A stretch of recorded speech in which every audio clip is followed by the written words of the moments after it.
अस्सलामुअलैकुम, doctor Abeera here, I am a gynaecologist. आज की वीडियो में आपके साथ एक बहुत ही कॉमन लेकिन परेशान कुन मसले पर बात होगी कि प्रेगनेंसी के दौरान मैदे की जलन या सीने में तेजाबियत। ये मसला तकरीबन हर दूसरी खातून को प्रेगनेंसी के दौरान होता है, लेकिन अच्छी बात यह है कि आसान घरेलू रेमेडीज के जरिए इसको कंट्रोल भी किया जा सकता है। तो आज के वीडियो में मैदे की जो जलन प्रेगनेंसी में बहुत कॉमन प्रॉब्लम है, इसका आसान इलाज हम होम रेमेडीज के जरिए आपको बताएंगे। वीडियो कंप्लीट देखिएगा और अगर आप मेरे चैनल पर नए हैं तो चैनल को लाजमी सब्सक्राइब कीजिएगा, बेल आइकन को लाजमी प्रेस कीजिएगा ताकि ऐसी इंफॉर्मेटिव वीडियोस का नोटिफिकेशन आपको आसानी से मिलता रहे।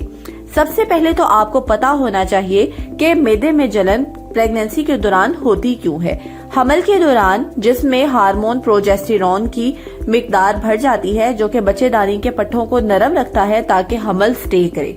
लेकिन इसी हार्मोन की वजह से मैदे और खुराक की नाली के दरमियान में जो वेल्व होता है वो भी ढीला पड़ जाता है, जिसकी वजह से मैदे का जो एसिड होता है वो ऊपर को आ जाता है और सीने में जलन या तेजाबियत महसूस होती है।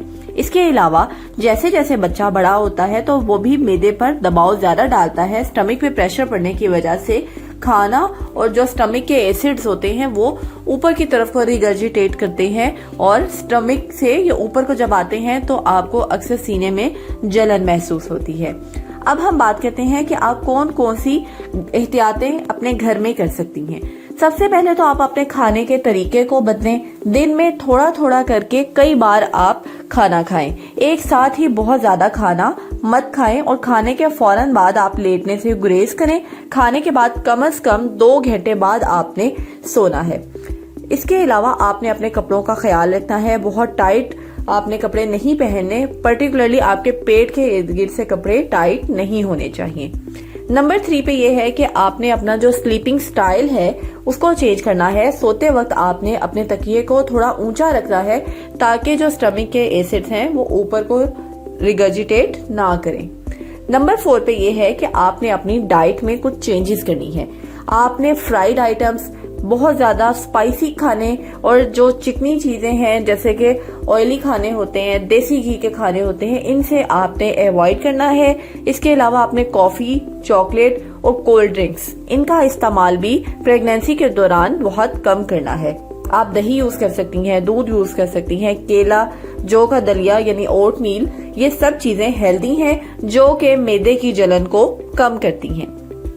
अब नेक्स्ट हम ट्रीटमेंट की तरफ जाते हैं, वो है मेडिकल ट्रीटमेंट।